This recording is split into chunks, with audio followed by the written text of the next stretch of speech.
Outlet Liquor is your place to buy a case. Stock up and save when you shop the lowest prices available every day at Outlet Liquor. You never have to wait for a sale. The more you buy, the more you save. Only at Outlet Liquor. What's your outlet? Welcome, everybody, to another edition of I'll Hang Up and Listen. The playoffs are still underway here in the first round. I am joined by none other than Ryan Jury out of Guelph. And Ryan, thanks for hopping out with me, bud. I know it was kind of a last-second thing. Kind of dozed off myself there at the end of the Toronto game, but I mean, it's not like they were in the game at all at that point. You dozed off? Yeah. Jeez. Yeah. I'd say the Leafs definitely dozed off from first puck drop. So they were getting pumped 3-0 and wasn't even halfway into the first period. I can't literally think of a single redeeming quality about any aspect of a second of that game for that team. That was atrociously bad.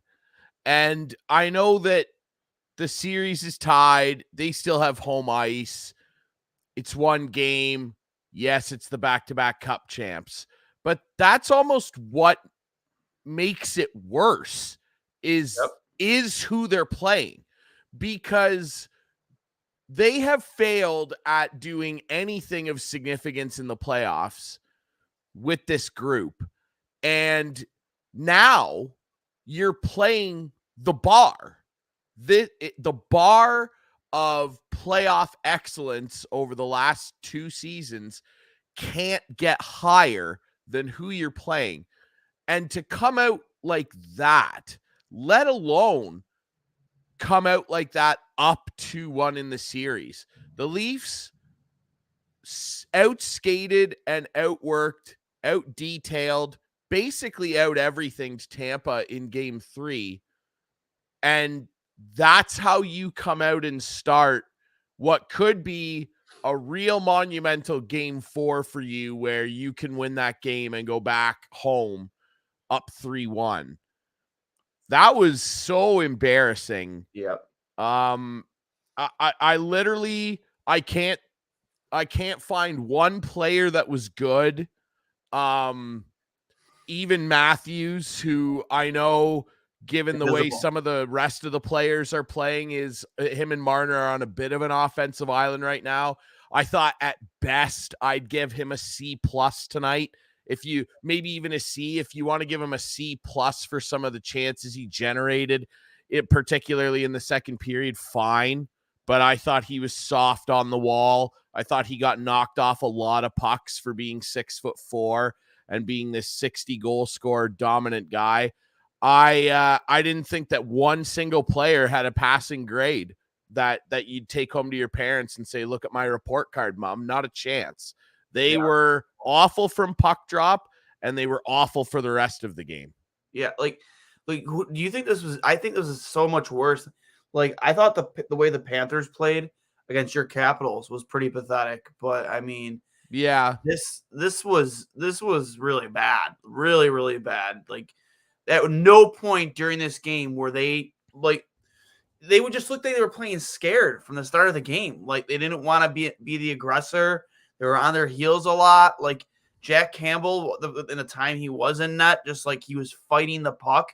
And I mean, even when he was making saves, like, you know, there was nobody there to pick up F2. You know what I mean? Like, there's nobody there to help him out or bail him out. Like, of course you want to save from him on that Colton goal that was like a dagger, a knife that essentially sliced through his glove and found its way into the back of the net. But, like, for the love of God, like, bail your goalie out at some point here. Like, do something. Be helpful. Like, they did nothing to help their goaltender. Offensively, defensively, they don't look. This is why they're not going to get by Tampa in the first round, man. And then you saw that lackadaisical. I mean, I hate to put it this way, but cowardly play from Nylander. Oh, you can put it that way. He's a coward. Like, you know, you're trying to, like, Gretzky said it in between the second and third. Like, you have to play this period by period.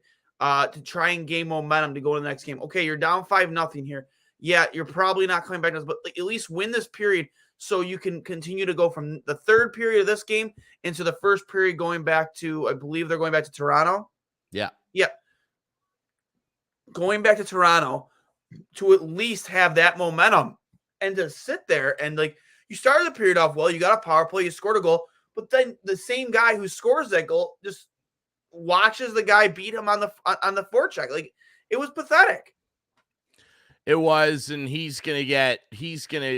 already is. You just got to go on social media. It's, I'll bring it up right here. He's going to get destroyed by media and fans. And I mean, are people too hard on Nylander at times? Yeah, sure. Like, are we too hard on every player we're critical of? Probably a little bit, but man, like it's deserved this time. Like you can't do this. I had a number of my friends that are big Leaf fans texting me about this, and I said to them, he is, and I had said this in the past, having watched both these guys play a lot of hockey. He is William Nylander is Alexander Semin. He is the second coming of Alexander Semin. Like I watched that guy for a long time do exactly the same thing. He might score 2 goals in a game, and that's what Nylander did when it was too little too late. He might score a couple goals, and one of them might be one of the best wrist shots you've ever seen. And I can say that about both those guys. You ask a lot of goalies back when Semin was playing, he had the scariest wrist shot, but you just never knew when he was ever going to put himself in a position to actually unleash it, because the effort level of this guy was so atrociously low. And I know that there are people out there right now that are going, I can't believe you're comparing Nylander to Alexander Semin, because they only remember how bad Semin was as a Montreal Canadian and partially as a Carolina Hurricane. Alexander Semin scored 40 goals one year for the Caps and had 30 a few other times. Like really, really good player. And he had so much talent, but was probably the most frustrating player to coach in the NHL. William Nylander might be that guy now, because you'll see him do something incredible in the offensive zone or make a beautiful pass or unleash an incredible wrist shot and make an impact on the board. But then you'll see plays like what we saw tonight. And that wasn't the first time he did it. And I just can't believe that that's your battle level, your desire level in the Stanley Cup playoffs. And let's be frank, that's the most glaring one that came out of tonight and the one that everybody tweeted. A lot of other guys did it too. Oh, on it both just sides. Nylander. Oh, Obviously, no. Riley did it a couple times. Yep. Matthews did it a couple times and got knocked off the puck, not wanting to battle with a guy along the wall. Tavares did it a couple times. Like, let's not just pretend Nylander's the only guy out there that was coasting around. All of Toronto's best players were doing the exact same thing. Yeah, it was terrible to watch, man. Like I said, just like, if you were to wrap a play up by them that really defines this is a team right now. And granted, they played 2 very good hockey games in this series to get up 2 games to 1. But that right there is exactly why they will not get by the back-to-back defending Stanley Cup champions. I mean, the task is hard enough as it is. The Tampa Bay Lightning are who they are.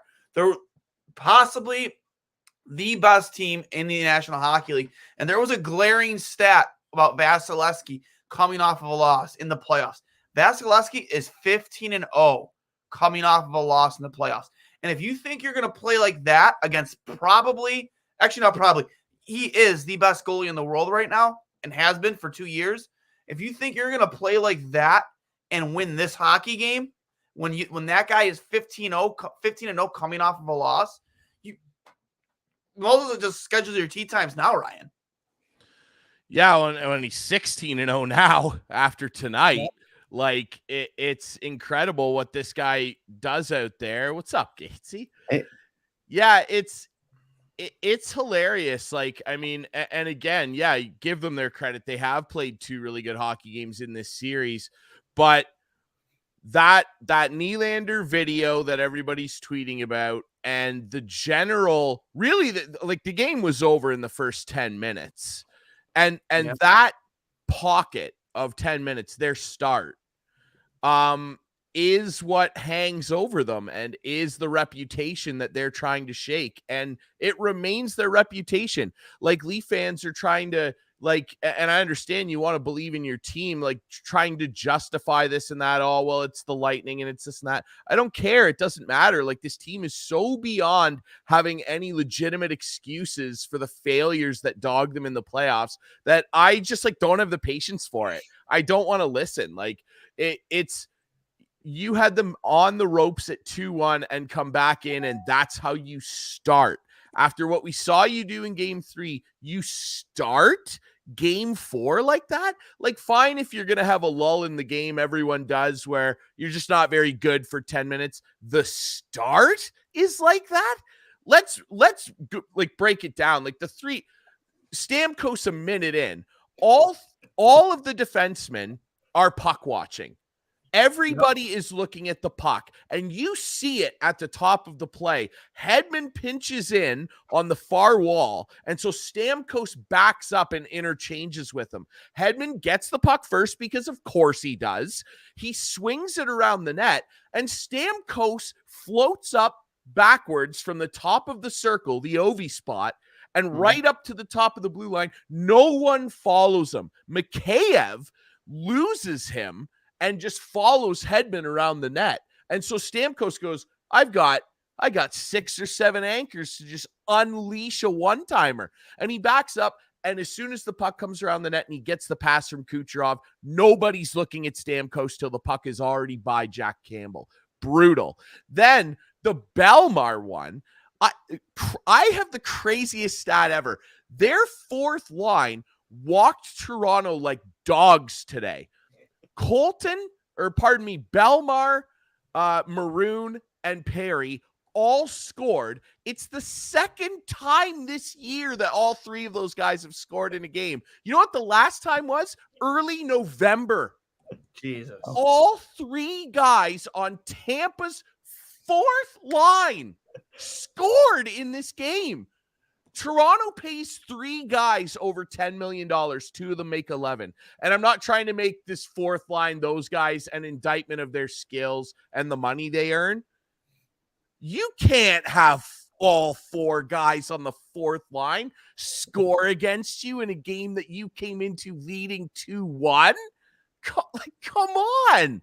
What's happening here? And the third goal might have been the worst one. I mean, everybody's looking around. Nobody has a clue where their guy is. Like Sheldon, I feel bad for Sheldon Keith. Somebody's going to have to get him Rogaine to keep his hair from falling out because he was irate. And like, you can only scream so much, right?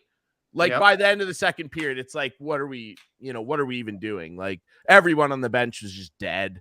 And I don't care that they scored a couple goals. It was garbage time. And then Tampa just completely laced them when they pulled a guy out. Like that was as lackluster a performance as you're going to get from a team that's supposed to go places.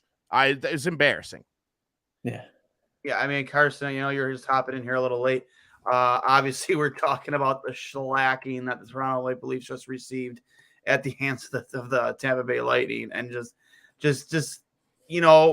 that's a team that just did not look like they wanted to play hockey tonight. I'm assuming too that I just going into Toronto, man, with a 2-1 lead, in Tampa tonight and going into Toronto for game, what would be game 5, potentially having a 3-1 lead, being able to close it out in front of your fans, you think that you would come in with so much more energy, and they were just flat, Carson. Absolutely flat.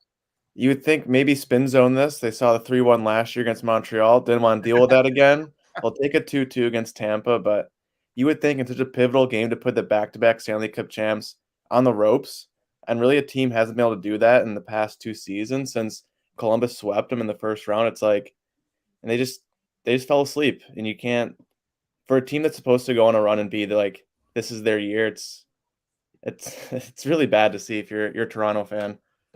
You But can't blow a 3-1 lead if you never had a 3-1 lead, eh? that's wise words. Yeah, You know what I mean? exactly. The Eddie Murphy gif right Yeah, away. Yeah, Like, exactly. Losing a game 7 if you don't even go to one. So It's true. yeah. And Carson, again, you hopped in late. Did you see the Nylander hold up on that puck in the corner? no, give me 30 seconds. I'll take a peek. Yeah, it's bad, man. He is gonna get absolutely nailed across tomorrow in Toronto media for that. And granted, like that's not what cost him the game, but again, it was Well, terrible. but it is though. But oh yes, but it's just a That sign. play, I know what That you're play. saying. You know what I'm saying? Yeah, Gatesy sees it. Yeah, like it. It's That so terrible. that image, that video specifically didn't cost them the game, but that is what cost them the game. Is that they did not want to come out and match Tampa's intensity level, and they just wanted all the fun stuff to happen. They did not want to do the I got to run through the wall and physically sacrifice. I don't want to get hit. It's 5-0. I don't want to get hit. Like that says a lot about your mentality and your willingness and your battle level. And like, you know, the guys on the bet, like they're watching where the puck is. Like they see that. And like that's one of your best players on the team, and he's pulling out because he doesn't want to go to work. Yeah. Not tonight. It's 5-0. I don't want to. We're one of the most explosive offensive teams that could easily, if we felt like it, score a bunch of goals and make this interesting. Nah, I don't want to do it. Not tonight, coach. Yeah. And you think like one of their top guys, like this is someone a lot of the guys look up to, and you pull that shit. It's like, why am I going to put in this work now? If this guy's making how much money, and he's pulling that. He like making 6-7, which like, you know, based on his production, sure is a good contract. It's just like, what are you getting outside of it though? Because like hockey isn't just about points. You do have to compete and stop the other team and make an effort in stopping the other team scoring that many against you. And, you know, I think he's a good hockey player. I think the kid's talented. I thought his dad was talented too, and I couldn't stand him for the exact same reasons.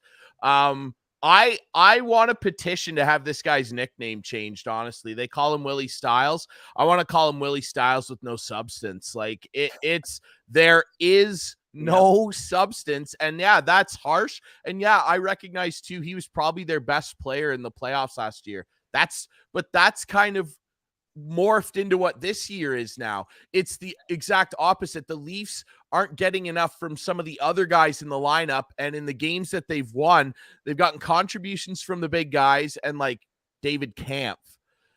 There is so much dead weight on the Toronto roster right now that's not doing enough. John Tavares, and he had a comment after the game that he knows he can be better and he expects to be better. So be better. Yeah. Like what? Yeah. Like the goofy, and like the Leaf fans just aren't having this stuff. The goofiness. I swear to God, like the CN Tower might fall over if one of the players, and I haven't looked yet, said, "Oh well, we just didn't start on time. We didn't like that." You can't say that stuff anymore, man. Like we didn't start on time. Like you're playing the defending Stanley Cup champions. Like start on time maybe. And like you all got paid, many of you very handsomely this year. Maybe show up to class on time and write the test like everybody else. You couldn't say anything better than that, man. It's so brutal. Yeah. We don't show up to work on time. We're out of a job. They don't show up to work on time. They get, starting game 5. So it's crazy. Yeah. And it's bizarre for sure. It is. It just, like I said, 40 million tied up in those 4 guys. I think 40 plus, like you said, just so much money tied up in 4 guys. And I mean, I forget somebody, it was a tweet I saw earlier this week that only one player there's only been one player in league history to have won a Stanley Cup who made 10 million or more dollars. I forget who it was. Oh God, maybe it was Vasilevsky. I don't know. Only one time has a team had a player that has made like $10 million or more a season, and well, I'm sure when before the cap, when guys were making tons of money, I'm sure that somebody probably put Mike. No, it wouldn't have been Bobby Holik because he got paid that after the Carey Price. It was Carey Price. Austin has come in, or no, have made it to the finals. Not even won a cup. Has made it to the finals. Right? Yeah, and Carey. Carey Price. Does he make 10.5? $10 million. Yeah, it's pretty wild, and that was like a Cinderella run too, and like it's gonna happen eventually. Yeah, but it just kind of shows like you need to really delegate your entire salary cap to the entirety of your team. You know what I mean? Like you need to have 4 lines that are rolling at all times. You just can't pay 4 guys $40 million, which is what 45% of the cap, like, and expect that to get you the distance. Yeah. It reminds me what Greg Ballack was saying on the we had that podcast before playoffs started about like the goals per 60 and how like teams like New York might struggle if their goalie has an off day. This is like Toronto, like your top 4 guys that are making so much money aren't there that night. You're gonna get the shit kicked out of you. And I mean that's what happened tonight. And for this team to go on that run, they need these guys to show up every single night because this is what's gotten them this far for an 82 game season. Like you can get away with a couple lull games here and there. Like Buffalo had their way with them throughout the season, and we got 7 games against the back-to-back Stanley Cup champions. They need to be there every game. Like there's no excuses now. No, none whatsoever. None whatsoever. You have to show up and do something, especially when you make that kind of money. And it's an unfortunate thing because, like it's so easy to point out their salary structure when they lose. When they win, and that's the big difference, right? Like if they are actually able to pull this off and go on a run and God forbid, potentially win a Stanley Cup, then all of it doesn't matter. It doesn't matter that you made this much money and you didn't perform at times or whatever over the life of the contract. It doesn't matter because you won. So that all goes out the window. But right now the window is shutting on their fingers right now. And it's because they have so many guys that just aren't able to give you what the money says they're supposed to be on a nightly basis. Mitch Marner is an incredibly talented player. I'm not afraid to go into the corner with him. And it's not because I expect him to run people over. I'm not afraid generally that he's going to get to a puck first, outwork me for it, and make something magical happen like he can. I'm generally not afraid of that. If he's in open ice on an odd man rush, I'm pretty scared of what Mitch Marner's going to do. I'm not afraid to go into the corner with him. I'm not afraid to go into the corner with Nylander. Nylander's afraid to go in the corner with Nylander. Yep. Like and John Tavares, like again, man, if they win, it doesn't really matter. But holy, like that contract is going to start looking not great. And I think it looks not great now. And again, I'm not trying to dance on this guy's grave. And they played bad, so let's just be bad. Here's that right there. There's the play right there. I mean, I don't know what to. It's funny because so like that's Chernak there, I believe, and he looks like almost surprised. He's like, "Oh, you're not coming? Oh, okay." It's probably easy to and he just takes it. Jonesy, you know what I mean? But it's so pathetic. I want to watch him from the start. You see that he has a clear as day beat, and just like he's got a chance to go get it and go. Stop striding at the top of the circle. He's like, are you gonna go get it, man? Like you're up one here, like you're like. I don't know how and just, look, see him look, and see him coming. He's like, oh no. Jonesy, you know what I mean? But look at it's unbelievable. That's crazy, man. And they got 3 more years of Tavares still, right?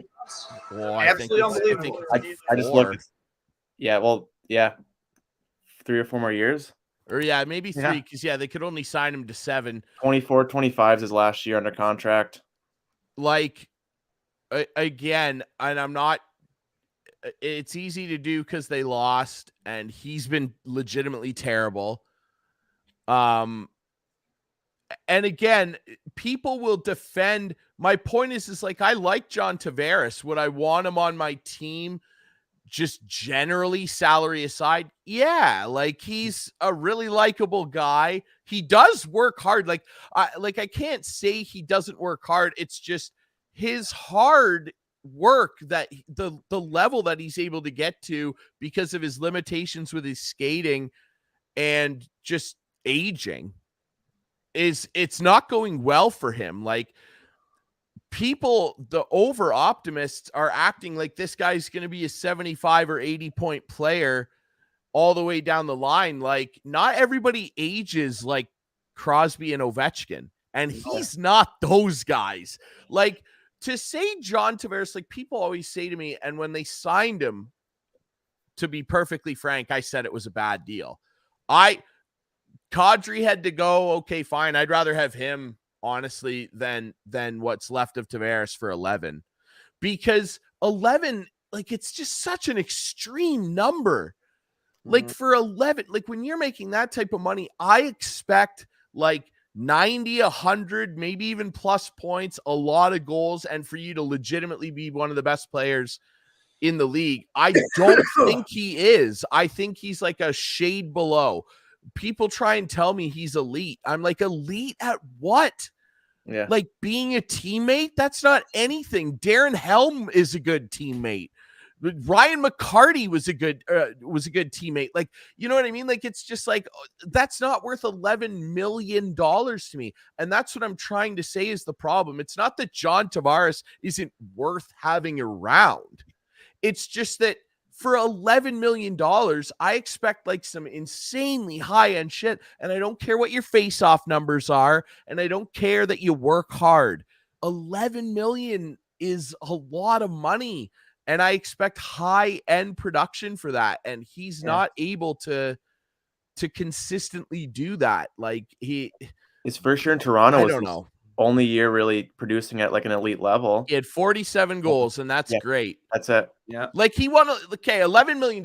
Unbelievable to me. Like, I understand that it was a free agency situation and other people were offering him more. Good. Let him go to San Jose for 13. Right. Fine then.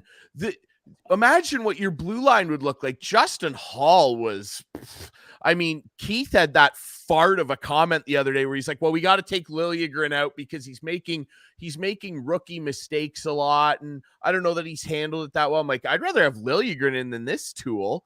What is Justin Hall doing out there? Oh, so Liljegren's got to come out of the lineup because he's making rookie mistakes. What the hell are this guy's mistakes? Yeah. Like, way too late to clue in veteran mistakes. Like, that's not what you want. And by the way, Liljegren's a better skater than him.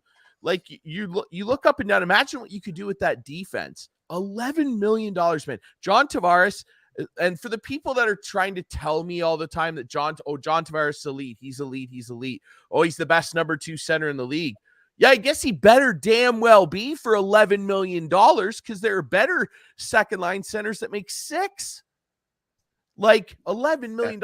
Never won an Art Ross. Came close that one year. Remember that really low scoring year? And Jamie Benn had like 4 points on the last game of the season to pass him. And Ben won the Art Ross with like 87 points. And Tavares had 85. So, but close, no cigar. Never won a scoring title. Never won a Rocket Richard. Never won a Hart Trophy. 1 playoff series win. That's more of a team thing, but even still.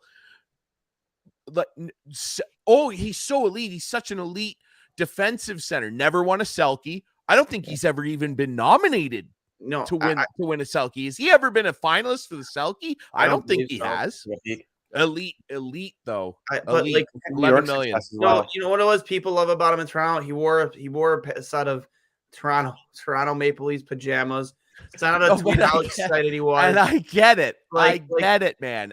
And like, yes, it's great that there are guys that want to be on the team that are from Ontario and care about the team. Yes. Michael Bunting is a rock star there, and for good reason. And Tavares, like, man, I don't know. Like, again, like, because I like him as a player. Like, there's lots to like about his game. I'm not trying to crap on the guy. It's just that 11 million, man. It's a lot of money to be paying. And he's not producing. Like, he's not doing anything. So I feel like it's valid. Like if he had 5 points in 4 games, I'd be like, oh, well, yeah. I don't know, man. That's a problem. And like, if you lose this year too, that's just another year later into that deal. Like, Yeah, I Matthews don't know. got a Selke vote last year, and Tavares did not. So I think that says all you need to say is Matthews is considered more the defensive forward. At least And in he the and he polling. is, and he's better. Yeah. He is better. Matthews unquestionably an elite player in the league, top 5, probably top 3 to be honest right now. And his play this year warranted that. And to be fair, on the subject of him, I graded him before you jumped on, Gatesy. I graded him a C+ tonight. I thought that was about as good as I could say for him because he generated a couple chances in the second, but other than that, he was pretty uninvolved.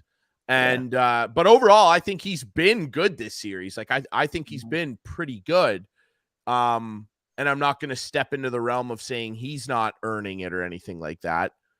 It's just and Tavares too, to finish off on him, like, You it's sure you not want to finish his off on him? Because we can go because I can go on why that's a terrible contract all night. Oh, I know. And I've pointed out why. And yeah, it's a valid conversation to have because I understand like having him on the team, and yeah, you got to support him, and Leaf fans love him and they should. He's your captain and everything. It's just such a restrictive contract for what he actually is.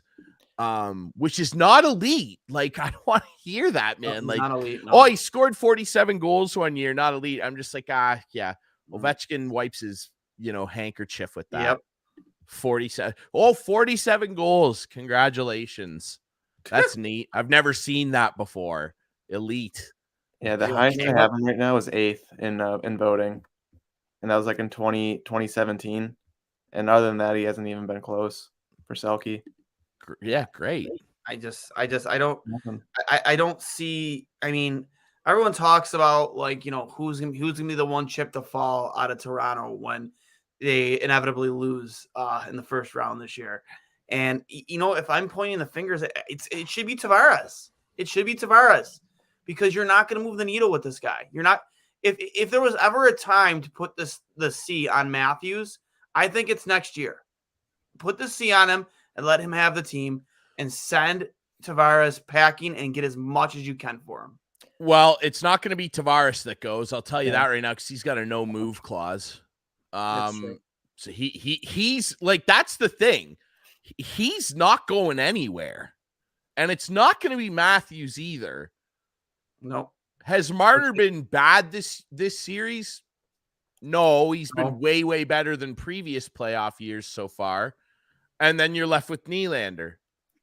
So it's a real conundrum because Nylander, based on the production he will put up in the regular season, is good value for that contract he's on.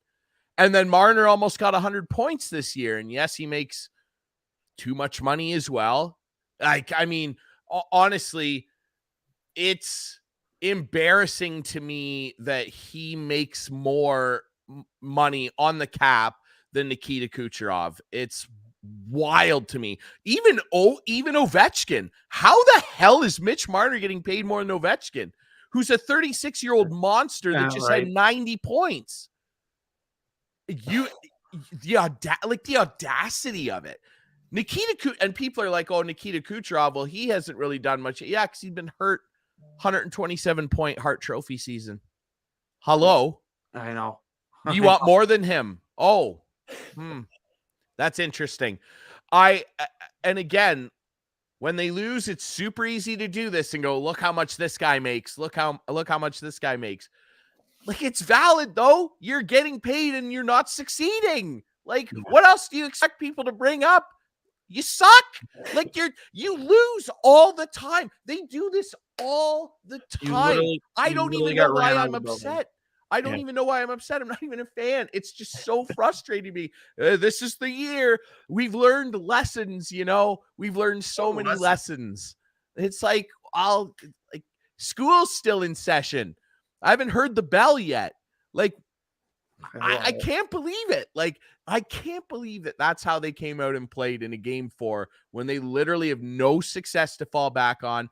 They had nothing but good things to feel after 3 games of this series, and that's the way they came out and played. It is like borderline indictable. I can't believe it. You know, and just transitioning away from that because, you know, before you hopped on Gatesy, I questioned whether or not we could see probably a worse game played in this first round than what we saw from Florida the other day against the Capitals, or yesterday against the Capitals. He just came out completely flat after a quick start, and then losing 6-1 to Samsonov making his NHL playoff debut, and then just you go from that to this with the Leafs. It's just like, Jesus Christ, man! Like that loss came and hold a candle to what the Leafs just did on the ice tonight. But to transition away from that, we had a couple other games on the slate tonight or today earlier. A couple matinee games: the Minnesota Wild, the St. Louis Blues, and then of course the Carolina Hurricanes. Excuse me. Oh God, I'm sorry, guys. I'm still dealing with some of the after effects of COVID and just have not gone away yet. Excuse me. But the Carolina Hurricanes and the Boston Bruins. Bruins taking a 5-2 victory over the Carolina Hurricanes, tying that series up because they were looking to be in a bad way heading are they heading back to Boston now? No, it's back to Carolina for Game 5. Carolina. Which, I mean, if you were going to be down 3-1 going into Carolina, you might as well call it a day because that as we've seen over the last couple of years, that fan base can get rowdy, and especially in the playoffs, the whole storm surge. The storm surge. Yeah, I mean, I'd actually like to be in person for that one day just to see what that's like. I hear it's actually pretty cool. And then the St. Louis Blues getting a much needed victory over the Minnesota Wild. Sending that game again, I think, is that going back to St. Louis? That's back to Minnesota. Wow, I'm 0 for 2. 0 for 2. Not a big deal. That as well. Yeah, not a big deal. But Bennington getting a big win. I believe he has lost before today. He lost his last 9 playoff starts. That's not very good. And for me, I'm kind of torn as a Sabres fan because it's like, I really, really just want Minnesota to boat race the St. Louis Blues. I don't like Bennington. I'm still sour over the Ryan O'Reilly thing, even though Tage Thompson makes it a little bit better and more stomachable. But at the same time, I want Bennington to play well just because Ville Husso is an unrestricted free agent this offseason. And I really hope St. Louis is dumb enough to think that Bennington is still the guy and they let Husso go in free agency because that's a guy I want to see in Buffalo. Yeah, I mean, Husso just kind of put in a tough position in these playoff games, and the way that St. Louis played tonight was totally different than the previous couple outings. And I mean, Bennington did what he had to do for the team to win, but St. Louis just firing all cylinders tonight. It was didn't matter who was in that. Could have been you, Duane. They're still walking around with a win. It was tough. I mean, both games, man. Just tough to watch. Yeah. If you were a Carolina Hurricanes fan or a Minnesota Wild fan, both very tough because I thought for sure that both those teams were gonna take it and take the series lead heading back home. So I was a little surprised with some of the results from today's games.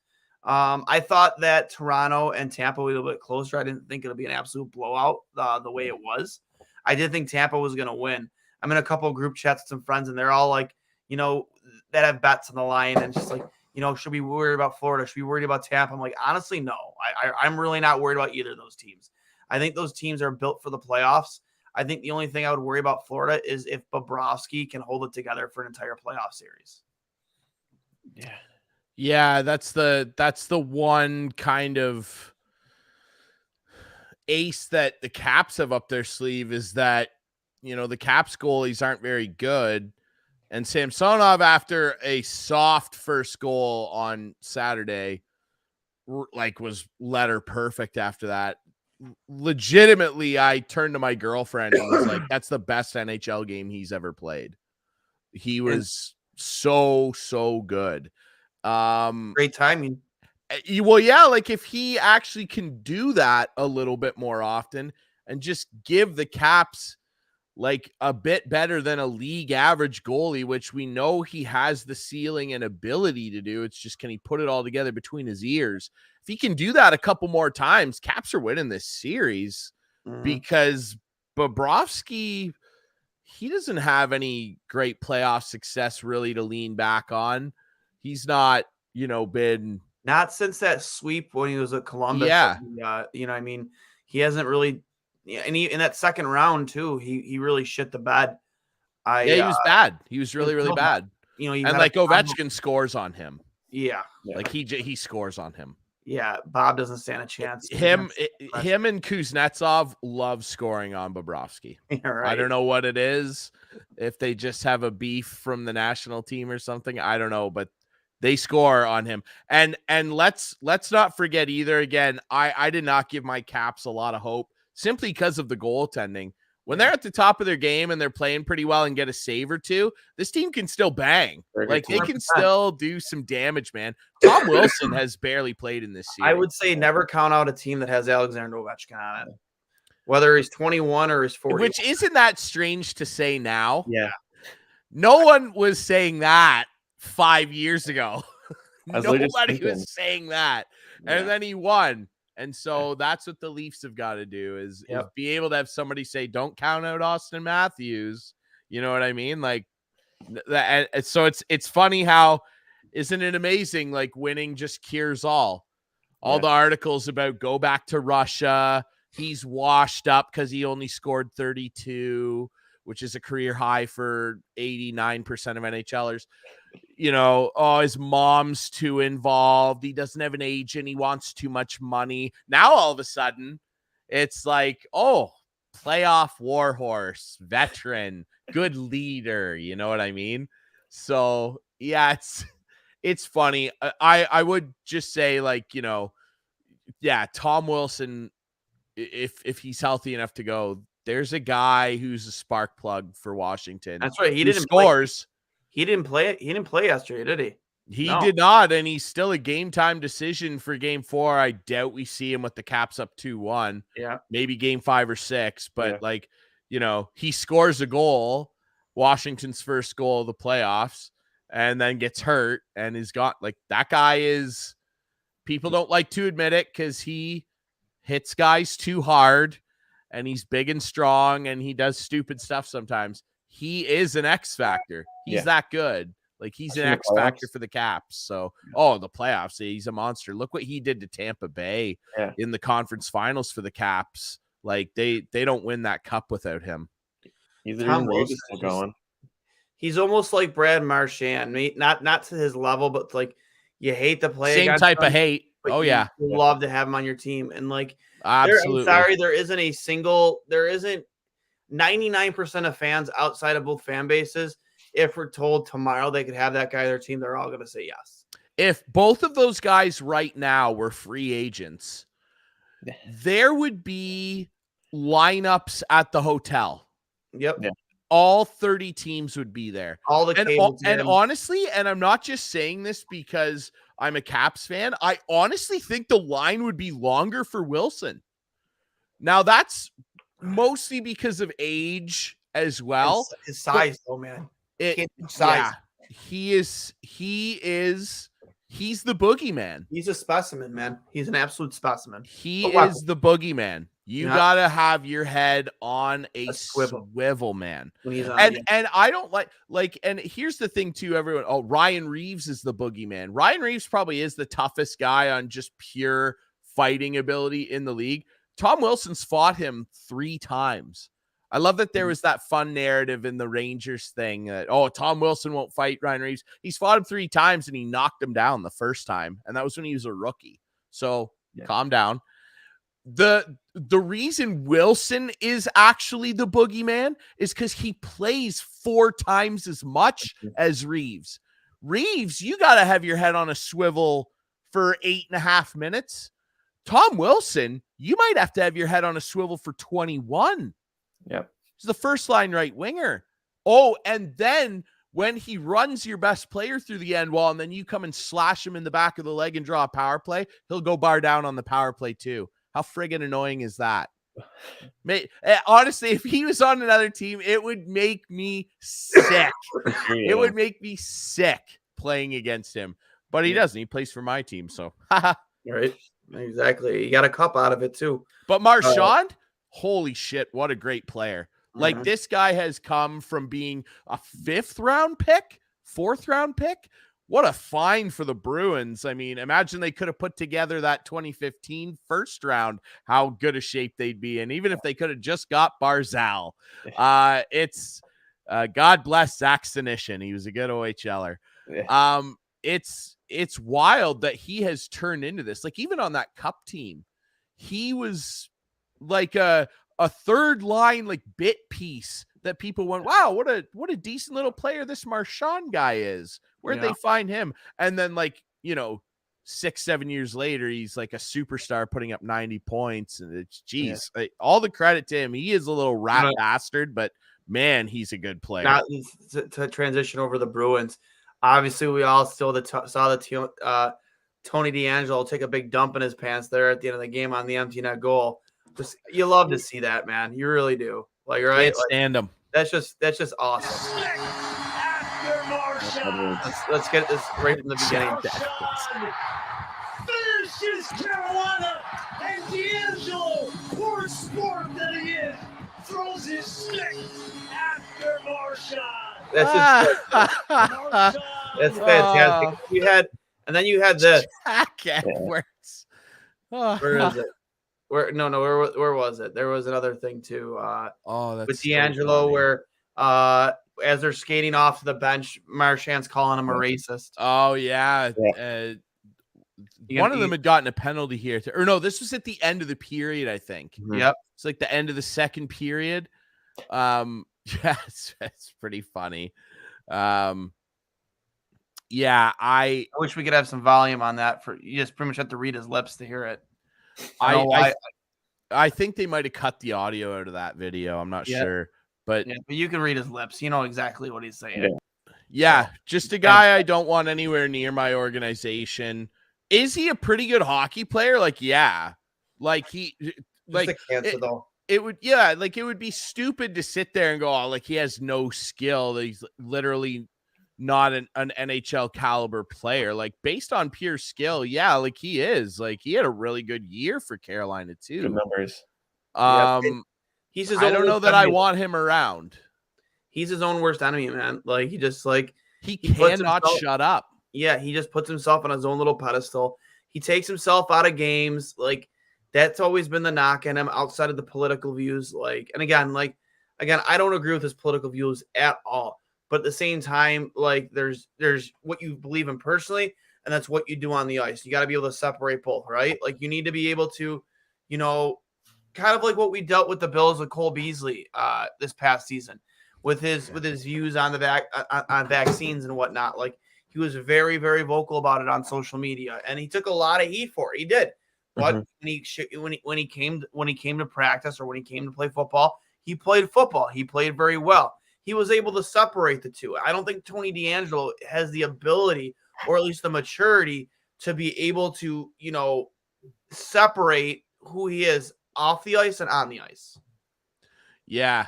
It's a valid point. And I was not full-time covering the OHL yet when he was playing, but I mean, I've talked to a lot of people that were around, and he got suspended.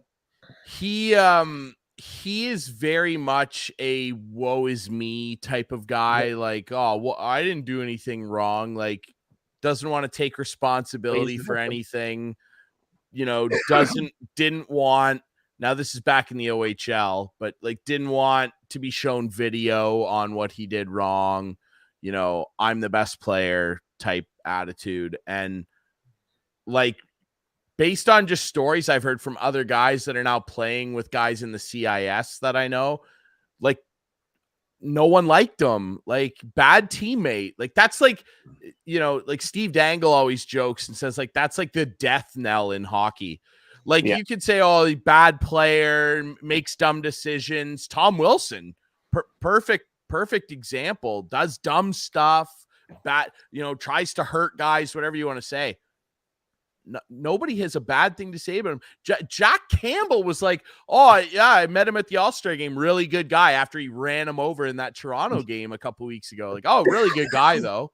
Like, you know what I mean? That's the difference. Like, Tony DeAngelo is probably a better hockey player based on what he does on the ice and can do on the ice, I should say, than Tom Wilson, maybe. Like, I would rather have a guy that was a really great teammate that was going to, go to war with me, or whatever the old saying is, whatever analogy you want to use, than this guy who's going to go on social media, make himself a distraction, comment on dumb, goofy political stuff, and start a podcast. It's just like, okay, like say that stuff for when your career is over with, man. Like, nobody's saying that you can't have an opinion, man. But like, no, like, yeah, if you're gonna hop on the podcast, hop on Two Goalies One Mic, just let it all out for everyone to hear. And we can guys have podcasts too. Like, I mean, I'm not saying, like, I think it's interesting. Like Danny Green has that really good podcast in the NBA. Like, it's really, really good. It's super good. Like, really, really good podcast. And like, he shows up, and like Aaron Rodgers was on Pat McAfee shows every week. Tuesday. Like, the boys with two Titans players, and they do great stuff. Yeah, is that Taylor Lewin? And it was oh my god, I can't remember who was on it with him, but yeah, Taylor, like, terrible. Funny guy, like, good stuff. Like, I like it. Speaking of McAfee, he posted a video to his TikTok. I don't know if anybody saw this TikTok. He had like one of those like mobile video cameras in like looked like a big like warehouse type area, and he had a hockey net set up. And he put a computer chair in the middle of the hockey net with just enough room for maybe a little bit more than a soccer ball on the top right shed. And this guy, he must be, $150 away from the net. He goes wearing ripped up jeans, not wearing cleats or anything. Just fries like, I'm going top cheddar right there, kick off the weekend, and just destroys this soccer ball. Doesn't touch the post, doesn't touch the computers, goes top right corner, looks at the camera, goes, What, bro? Have a good weekend. It was unbelievable. I love Pat McAfee. Everything he does, like, it's his gold. Yeah.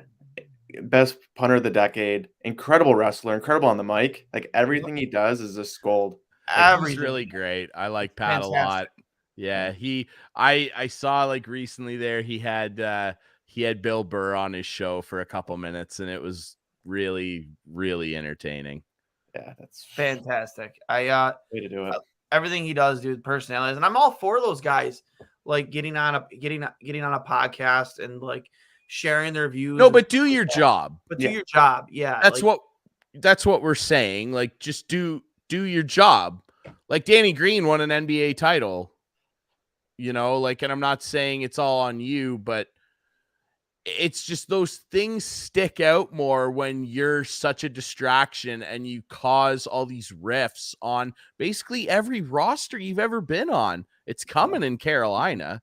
He's going to snap and do something. That's what happened in New York. Like, guys were willing to put up with it. Like, he was putting points up, and then he snapped on Georgiev and blamed him for a loss in overtime when he blew a check on the wall. Yeah. And he's like screaming at his goalie, get bent, you moron. Yeah. How dare you come off the ice and scream at your goalie? He made 36 saves that night. Shut up. Mm-hmm. Like, it's just like, fine, have a podcast and whatever, and drive fancy cars and be an idiot on social media, whatever. Fine. Randy Moss was a complete jackass his entire career. The guy broke the touchdown record. Like, who cares? Mm-hmm. Like, show up and be a guy and just be a teammate, man. Here we go. Dwayne's been digging this. Dwayne's been digging for it. I don't know if you guys can see this. Yeah, I can see it. Yeah. I'm going to try and. Okay, so yeah, it's a decent piece away. Yeah. He's at least 100 feet away, I'd say. Maybe a little less than that. Is it big enough? Oh yeah. Yeah, you get the idea. You barely even see the hole it's gonna go in. It's Guy is fantastic. so hilarious, man. I love Pat McAfee. He's really funny, man. Have you ever 104. seen that video of him doing punts and he's putting them in garbage cans? Yep. Yeah. It's so outrageous. Oh my god. Dude, it's unbelievable, dude. I'm all for athletes just like expressing themselves 1,000%. Yeah. But Well, like you got to be able to separate that personality from what you do on the ice or on the field. And Yeah. like I said, Tony D'Angelo just isn't that guy, man. He's just not. He can't leave it on the ice or not bring it with him on the ice. I got a great example of that, and it's gonna bug you, and I'm glad that it will. Tom Brady, man. Yeah. Like the perfect example. Tom Brady and the owner of the Patriots were like real good, like Donald Trump friends. Guaranteed they voted for him for sure. Mhm. Like they were like good, like personal friends, like hung out at events together and the whatnot. Like barely anybody talks about that. Is it? And I love Tom Brady. He's like one of my heroes. Is it my favorite thing in the world that he's a big Trump guy? Not really. And I wouldn't broach it in conversation with him if I ever talked to him for some reason. I'd ask him about that martini dip he did with the Super Bowl trophy, throwing it from boat to boat. What was that like, Tom? And why do you eat avocado ice cream? For God's sake, man, dig into a meal chip. Did you see deserve them it. taking him? Did you see when after that the whole thing? Did you see Oh, them yeah, like man. escorting him away and And to how walk him off, man. Get Dude, this guy he on was a golf good. cart he immediately. was in one, dude. He was and good. gassed. He should have been. Yeah. But there's my point. He's mixed up in this whole, Trump thing. He golfs at his golf course all the time. And like no one talks about it in sports really. Because he wins. He shows up and just wins. Yeah. And like with Do whatever you D'Angelo, want. it's going to come to a point where things are going to come off the rails, and to win a cup, like you're not going to have a 16-0 playoff run. You're going to get down, and for Carolina, if things start to hit the fan here, I want to wonder why it happens. That could be a big reason. Like you need everyone to be bought in and be rowing the boat the same direction. And Dude, one kink and you're done. Update on score: LA up 2-0. That's absurd. Shots are 24-13 in favor of LA. So I mean, if that game ends with an LA win, that means all the games today in the NHL that were 2-1 are gonna head back, or I'll tie it up at 2.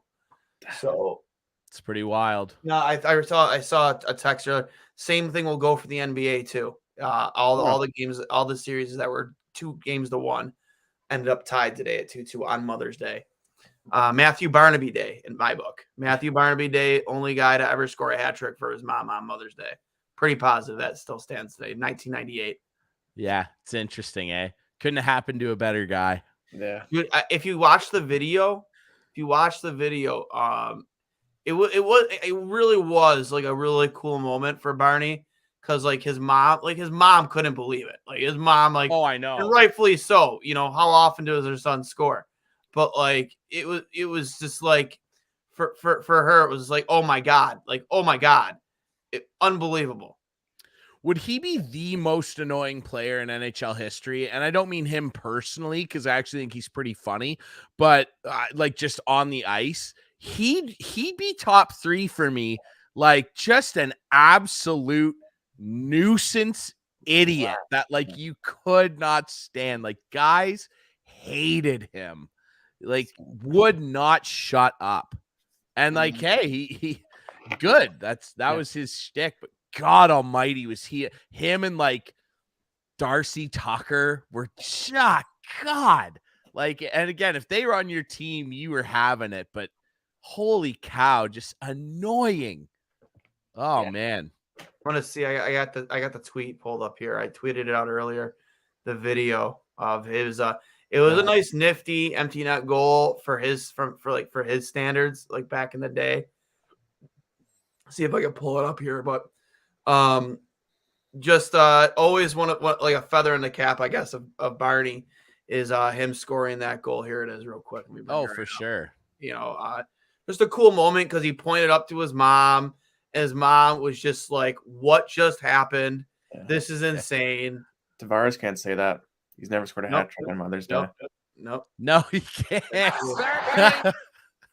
It always has to come back to him. Can you do it? Yeah, I can do it. Wow. That's hilarious that he did the Mayday run too. 3 goals from your little boy. And the Sabres are going to take a 2-game lead to Montreal. And the hats start coming down. There's the son to the That's so mother killer. back again. She can't believe it. Timing is everything. What a day for her to be here in this building. Oh, it's fantastic. You know, I don't know if you're a Sabre fan or a Canadian fan or whatever, but when you look at this picture, on this particular day, isn't this something? 3 goals from my boy. Not bad. Not bad at all, right? And he got him 1, 2, 3. Bob Cole on the call too, that's man. That not brings bad at all. back memories. Bob Cole was the best. Dude. Yeah. He's no Rick Jeanneret, but he did do a very good job on that call for sure. Don't tell people in Canada that. Hey, Rick Jeanneret's Canadian. I know he is. He very different broadcasters, obviously. Bob Cole, he was the voice of Hockey Night in Canada my entire life. Like every big game in Canada on Hockey Night, like Cole was calling it, man. And like the best thing, man, we're losing so many legendary broadcasters. It's like such a changing of the guard. It's weird. Like Bob Cole, like the best Bob Cole call was, because there's like 20 great Rick Jeanneret calls. He's my favorite. But Bob, the 2002 Olympics, it had been 50 years since Canada won a gold medal for some reason. And when Joe Sakic scored, I think to make it 4-2 over the U.S., and that like sealed it. That his called the Joe Sakic. That's like iconic Canadian TV. Yeah. They should make a heritage minute of that. Because, Bob Heat, man, if there was a big game, you wanted him on the call for sure. Just something about announcers. Like, they make or break the game. Like, they do. And like every game you think of, like any iconic goal, like, especially like Sabres fans, like Rick Jeanneret's voice, like, goes with these goals. Like, look at like Brad May. Like, no, like I wouldn't have no idea about that goal unless Rick Jeanneret made Brad that May goal. says everybody calls him Mayday now just because of that one moment. You know what I mean? Like, he goes, absolutely. Brad May said, at my funeral, people are going to be talking about Rick Jeanneret. You know absolutely. Like, you know what I mean? Like, that's how iconic these guys and how they build these moments and how they tell how they tell the stories from each of these individual games and each individual moments. I mean, they're so important, integral to the game. It's you know, there's never going to be another Rick Jeanneret here in Buffalo. No way. Dan Dunleavy's great. He does a phenomenal job.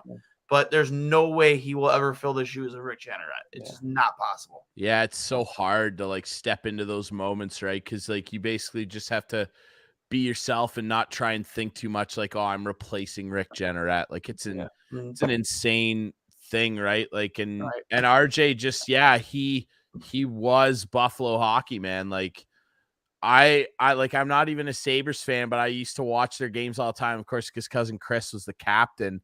And like he said the same thing. Like he's like, my favorite goal I ever scored. Like this guy who won a Stanley Cup, like cousin Chris, you know, as a rookie, won a cup with Colorado. Like guy won a Stanley Cup, and he's like, man, my favorite goal ever was that overtime winner against the Rangers, where RJ was just screaming, Chris Drury! Like it's the best, man. I was watching that like in tears. I was so happy. Like I was like, oh my God, that's the best call ever. I actually think that was the game tying goal, and I think Max Mafenagenov had it in overtime. Right.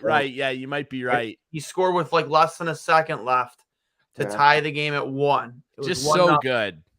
Yep. Such a great Yeah, call. just And the like, way- he and I had all remember- those great sayings for like every player too. Like McGillney had the vapor trail. he's a vapor trail. Yep. La La La Fontaine, Hasek, we're not worthy. Like Not worthy. one of my favorite ones was when when Pominville would score.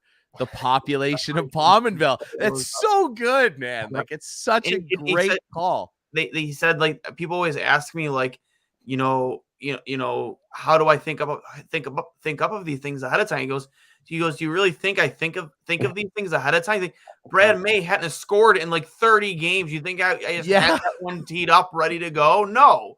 You don't think of stuff before. No. It just was in the moment. happens. That's why he's so good. Everything's just natural. Like nothing's forced. It's just magical. Like Yep. everything he said. Anyways, we Yeah. got obviously we mentioned it before, LA is up still 2-0 on the Edmonton Oilers. Looking to tie that series back up going. I believe they'd be going back to Edmonton. Yep. Yes. Yep. All right, one for three. All right. Yeah. No, you nailed it, man. Yeah. Again, Blues over Rufus. the Wild. What do the Wild have to do going back to Minnesota to get back in this series? Because again, I'm assuming with that win, they'd go right back to Bennington.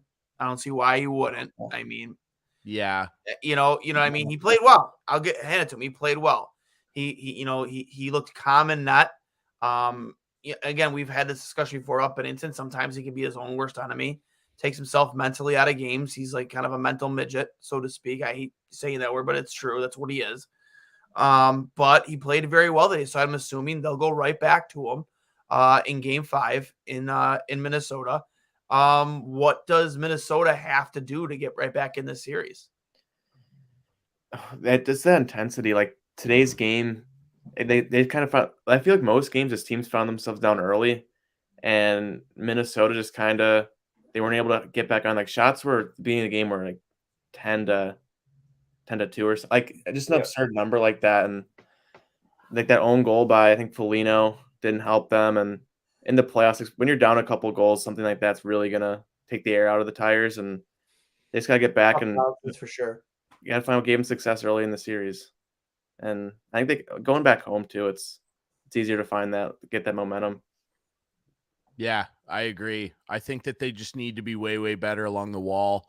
They were dominant on the forecheck in particular along the boards. They were really, really creating a lot of problems coming off the half wall.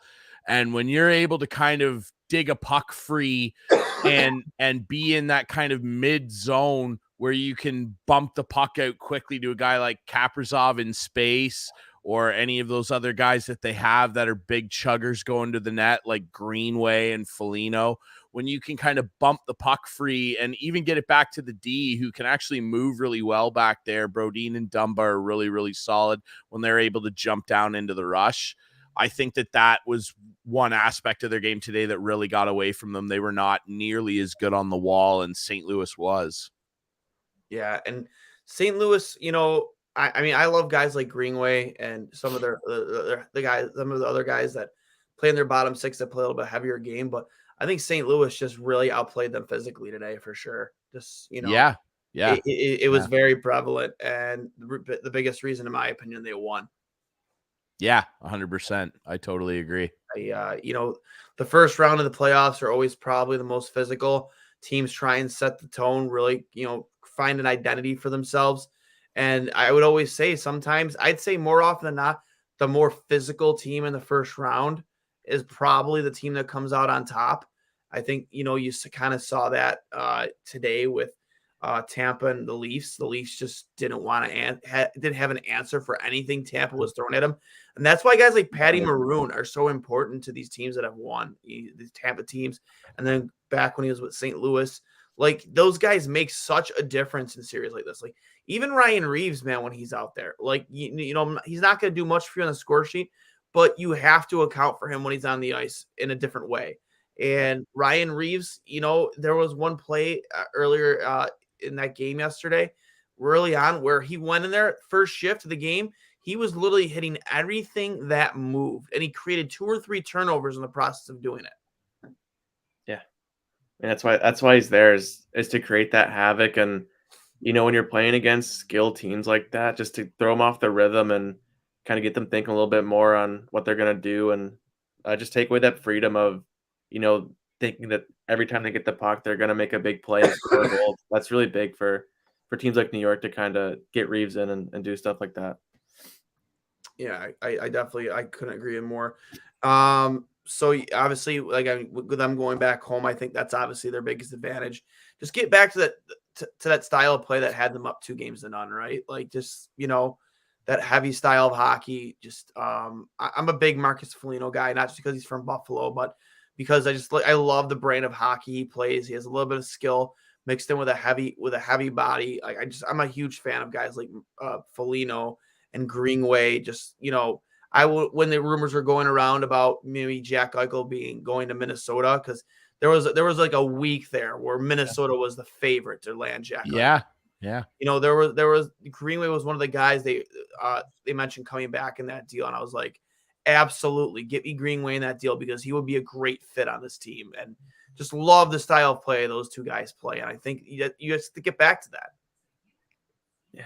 For sure. I can't imagine the Sabres team without like Tuck and Krebs on it though. Like that just seems like a lifetime ago. Oh yeah, for sure. Like I'm so happy with it worked out. Yeah, it worked out. But And like at that time when that was like the big thing was the Minnesota Wild, I was like, you got to find a way to get me Greenway in that deal because he is such an important part of that team. This NHL year is a fever dream. Like so much stuff, crazy things happen that just don't seem real. Mm-hmm. We had obviously again we mentioned before Bruins over the Hurricanes 5-2. That game's series is heading back to Carolina. Again, I think same thing. You're heading back to a loud arena in Carolina. You may not have the momentum, but I do think you have the better hockey team. I don't know have we heard anything about Freddie Anderson getting back in the lineup? I haven't heard a peep about him. It's been quiet. Yeah. Like at all. I haven't seen anything on Twitter. Nothing. I haven't heard a peep about that guy. See if I can. I remember heading into the first round, they sounded hopeful that he would be back by some point in the first round, if not definitely the second round. Yeah, because I know like Ranta now, obviously with some injury concerns and having to constantly, kind of turn back to Kochekov is tough against a veteran Bruins team that showed that, hey, we still have some bite. We've still got some skill over here. David Pasternak's still pretty good, by the way. Mm-hmm. They've still got the ability to lean on teams that aren't able to execute moving the puck really quickly. I think that's the thing that Carolina's got to get back to is they're a very skilled team. They're rough and tumble too. They got some guys out there that can bang and crash and make life kind of miserable for you. But they've got to move the puck quicker, get their D involved again, and start moving pucks out a lot quicker out of their corners. Because if you get into a wall war with the Boston Bruins, they love that. That's their game. They're not a quick team. There's not a ton of speed available here. But if you want to get into leaning against each other on the wall, perfect. Great. We'll do that all day long because it's all we can do.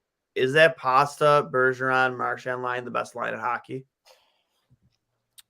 I don't know if they still are, but like it looks like it today. They got to still be top 5. Like remember last year they were like they were the best team. They had a crazy stat where they went I think it was 21 games without getting scored on at even strength. What? How is that even? I know. That's what I said. I remember, and I seared it into my memory because I was driving listening to NHL Network Radio, and they said that, and that's exactly what Cooley said. He was like, hold on, repeat that?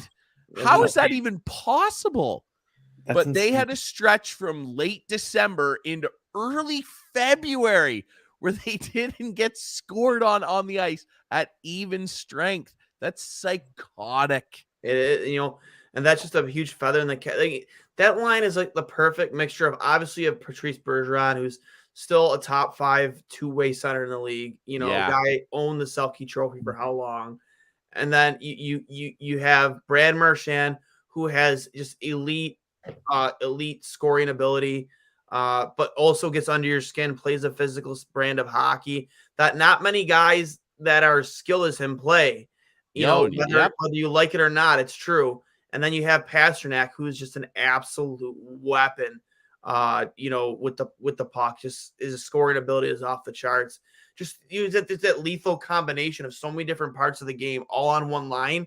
And then, like you said, just their ability to play as a unit defensively in their own end and really just hold things together in the D zone. Like, yeah, I just right now, in my opinion, that's probably the best line in the playoffs right now. It's hard to argue. Marchand 5 points tonight. They're Bergeron really good. with 3, Pasta with 2. Like, just unbelievable performance tonight against Antti Ranta was a net, but like still like they were unstoppable today. And they had Swayman in that today. I forgot about that. They went to Swayman. Do they go back to him in Game 5? Yeah, ride the hot hand. I think so too. Team's winning. Like same with Binnington. Doesn't matter who's in. Just got to keep him going. Also, rumors are Freddie could be back Game 5, but it's kind of a little speculation. They need him back. They really, really do. And might give them a boost. Yeah. Especially morale. You get your guy back, like the locker room's going. Got a tied series at home. That would be huge. Yeah, I heard Freddie's a really good locker room guy too. Even back, he's popular everywhere he goes. Yeah, everywhere he goes. Everybody. I was praying that that it would be Carolina, Toronto in the first round, just so there'd be. I know you were, yeah. So there'd be a chance that Freddie Anderson was the guy that put them to bed in the first round. How poetic that could have been. Oh, it could have been a great storyline for Toronto media. It would not have gone well up here. No, for sure. Definitely not. The headlines would be outrageous. Like, I'm just picturing the front page of the Sun. Like, it would just be terrible, man. How about Dallas leading? How about Dallas leading that series 2-1? That's unexpected. A big surprise, especially after Game 1. Like that was complete Calgary. Was a 4-0 win Game 1, and then they just hunkered down. And I think we were talking about how Dallas just their time might be done, and got Ben and Sagan being unable to produce, and there they are. I think they only won 1-0, right? Because Ottinger has stopped 93 of the 96 shots he's faced. That series, they won 4-2 yesterday. Dallas did, yeah. But Calgary, yeah, right. Yeah. Was it 1-0 in Game 1? Let me see. Yeah, 1-0. 2-0 Stars in Game 2. And didn't our friend Greg tell us, Calgary's the second most reliant on their goaltender, and I mean it's showing right now. Yeah, they got guys that dude. You want to talk about a guy that's going to get grilled apart if they lose? Johnny Hockey. Johnny Ham and Cheese is not gonna have a nice and in a contract year too, which I think it would be stupid for Calgary to not bring him back. But I read a crazy stat today about him. He had an all-time great even strength point regular season. He was the first guy, I think, since 94 to have 85 or more points at even strength, which is insane. Wow. I read a stat today of the guys in the playoffs that have played at least 20 playoff games in their career. I think the cut line was. Of those 350 players, he's 346th in even strength points in the playoffs. Jesus.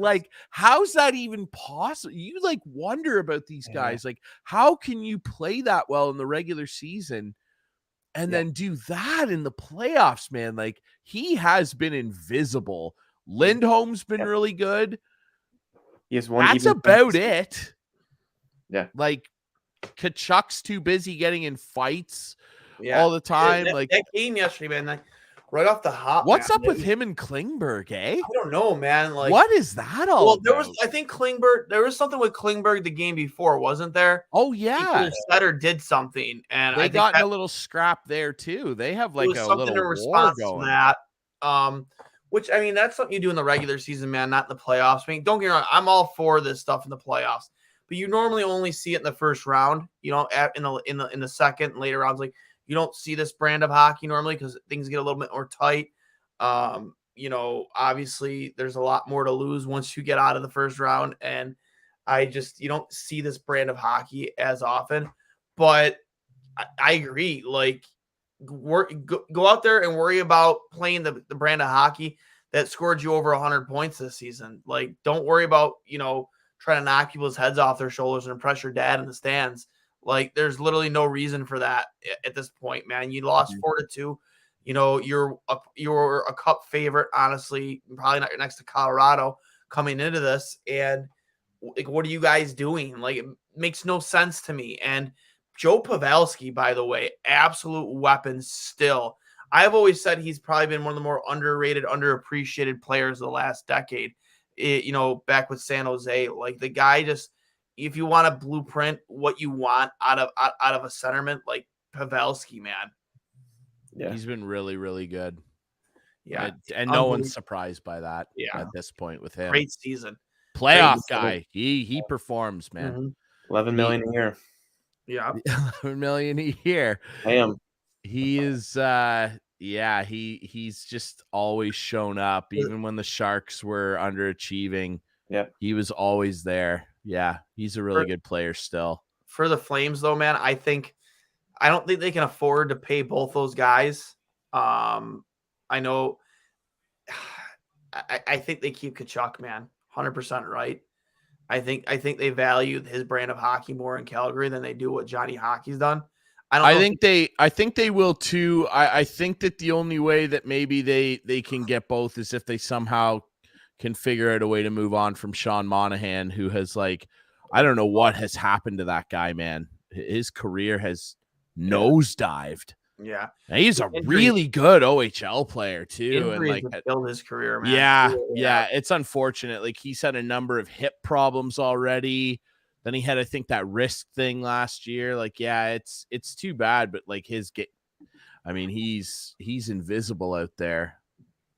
They're missing Sam Bennett, I'll tell you that much right now. How about that, man? I wouldn't say missing Sam Bennett, but because he wasn't performing in Calgary, or maybe he's just being used the wrong way. But the transition that guy's career has made from Calgary to Florida, just night and day.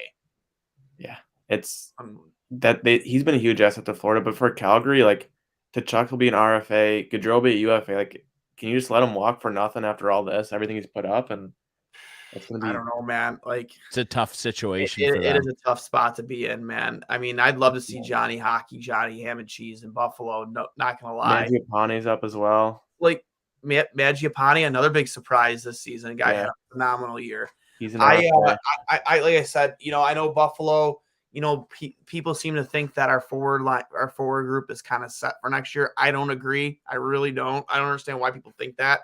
Well, nothing should be set. You missed the playoffs. Yeah, exactly. To be perfectly fair, just because you finished the season the way you did, and you played as well against all playoff teams the way you did. Yeah, like, doesn't mean that you should take your forward group and just leave it as is. I still think you really need a guy to compete with Tage Thompson for that number one center spot. I think that, like, a guy that can really be a 1A, 1B, you know what I mean? Like, where depending on the night, you don't need Tage Thompson to be your first line center. Maybe I've been very high on a guy like JT Miller. What would it take to get him out of Vancouver? A guy like that. It doesn't have to be JT Miller, but a guy like that who isn't. Yeah, Kenny Malkin. Yeah. Yeah. Can you imagine? But it might be. I would love Johnny Hockey. He's still young, and the guy is an absolute wagon. He's a really good player. Like, yeah. I just, for a guy to bring a guy like Johnny Hockey into your organization, I don't care who you are or how high you are on the players on your team. Almost anybody in your forward group is expendable to bring in a guy like Johnny Gaudreau, 100%. Yeah, I would agree with that, based simply on what he's been able to do in the regular season over the last few years, especially this year. I mean, yeah, playoff woes aside, I mean, that's always a two-way street a little bit in team sports, right? It's not like in all the years that Calgary hasn't done much, that other guys have like really stepped up and, blown him out of the water by any means. Right. It is still a team game, but you do look at those numbers and are like a little concerned or in the very least confused by them. But I mean, I would do whatever I could to try and keep him. But yeah, like that's a hell of an off season for Calgary. There's going to be a few teams with one more off seasons, man. If you're getting rid of Monahan, dude, you have to eat some salary there. There's no way. I think you might. You have to. 1 year left is 6.3 for Monahan after this year. So I think you might have to eat. Would you take Sean Monahan at half the cost? I mean, they got to reach the floor, so you got to do whatever you got to do at this point. I would if they retained at least 40% of his salary and maybe threw a draft pick in for me too. Yeah, and you can have a worse draft pick back. They're gonna have the money. Why not take a shot? And you're doing. In reality of it is, Buffalo has the leverage there, right? You're doing them the favor. Absolutely. Like I'd be like, hey. I if I'm Kevin Adams, I phone up in that deal. I learned Sean Monahan's on the market and they'd be willing to retain salary. I go, hey, I'll give you a 3rd round pick if you give me a 2nd and retain 40% of his salary, and we'll throw in a conditional 5th round pick if he scores 20 goals. Yeah. That's the type of thing I would be saying if I was Kevin Adams in this made up scenario we have if Sean Monahan, because like clearly the guy's got talent, and on a flyer like that, I'd give it a shot. Like, what if he showed up and scored 25? Wouldn't be mad about that. Right? Yeah, and he's a center too, so it really fits that mold. And he can still play center well. Like he's still your 3rd line center. You slide Dylan Cousins down to your 3rd line center. Yeah, maybe you don't play Casey at center. You find somewhere else spot for him. Or maybe Casey's just the odd guy out. I don't know. I mean, I'm not a Casey Middlestat hater anymore. Love Casey. But I actually think moving to the wing might do a lot for his game. Agreed. Yeah. So on his offside, if you put him on the right wing, I think that actually might do quite a bit for his game, especially if he ended up playing with a guy like a Monahan in this scenario. I actually think that would do a lot for his game. I tend to agree. Before we wrap things up here, another big slate of games for tomorrow. Rangers and Penguins. Pittsburgh leads that series 2-1. Your Capitals versus the Panthers. 2-1 series lead for the Capitals there. And as we just talked about, Flames and Stars. Dallas leads that series 2-1. And the Avalanche look to close it out against the Predators, up 3-0. I think the Avalanche complete the sweep there. 100%. I do too. Yeah. There's just no life. In like nothing coming out of Nashville. Like nothing. They had their shot with that overtime game to at least get something out of it. And I mean, hell of a game by Ingram. That was their chance. That's how you step in and it doesn't bounce their way, and kind of writing was on the wall at that point. Yeah. Ingram with that pizza he put out in front of the net on the back. I don't know what he was doing there. Yeah, that was a tough one. Yeah, man. That was a tough one for sure. I mean, granted, you'd like a little more communication with you and your defenseman there. Sure. Yeah. Go forehand there, man. Go up the boards. What are you doing? Like, don't go backhand out to the front of the net. Like, especially as a goalie, man. You're not Marty Brodeur. Like, don't. What do you? Yeah. Do? Like. Just Jesus Christ. But any predictions for your Capitals tomorrow? Are they going to be able to go up 3-1 there? Yeah, I mean, of course they could. It's just like, is the same goalie going to show up?